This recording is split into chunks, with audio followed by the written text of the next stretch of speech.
আসন্ন জাতীয় নির্বাচনে সুষ্ঠু ও নিরপেক্ষ ভোট নিশ্চিত করতে আবারও সামনে আসছে সেনাবাহিনীর ভূমিকা। দীর্ঘ ১৬ বছর পর বিশেষ ক্ষমতা ফিরে পাচ্ছে সশস্ত্র বাহিনী। নির্বাচন কমিশনের আশা, সেনাবাহিনী মাঠে নামলে ভোটারদের মধ্যে তৈরি হবে আস্থা ও নিরাপত্তার পরিবেশ। নির্বাচন কমিশনার আব্দুর রহমান এল মাসউদ জানিয়েছেন, গণপ্রতিনিধিত্ব আদেশ বা আরপিওতে সংশোধন আনা হচ্ছে।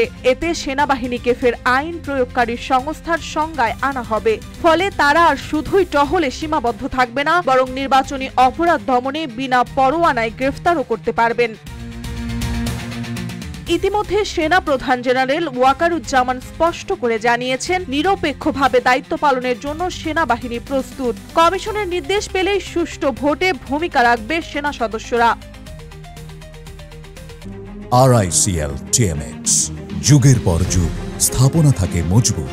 বিশ্লেষকরা বলছেন, অতীতে সেনাবাহিনী মাঠে থাকায় বহু নির্বাচন শান্তিপূর্ণভাবে সম্পন্ন হয়েছে। তবে গত এক যুগে তাদের হাতে সেই ক্ষমতা না থাকায় কার্যত কোণঠাসা অবস্থায় ছিল। এবার ক্ষমতা ফিরে পেলে ভোটারদের আস্থা বাড়বে বলেই মনে করা হচ্ছে। প্রধান নির্বাচন কমিশনারও জানিয়েছেন, এবার মাঠে সেনা মোতায়েন বাড়ানো হবে। আর স্বরাষ্ট্র উপদেষ্টার তথ্য অনুযায়ী অন্তত ৮০,০০০ সেনা সদস্য মাঠে দায়িত্ব পালন করবেন। সব মিলিয়ে আসন্ন জাতীয় নির্বাচনে সেনাবাহিনীর সক্রিয় ভূমিকা ভোটারদের মাঝে নতুন করে আশা জাগাচ্ছে। তবে শেষ পর্যন্ত সেই আস্থা বাস্তবে রূপ নেবে কিনা সেটাই এখন দেখার বিষয়।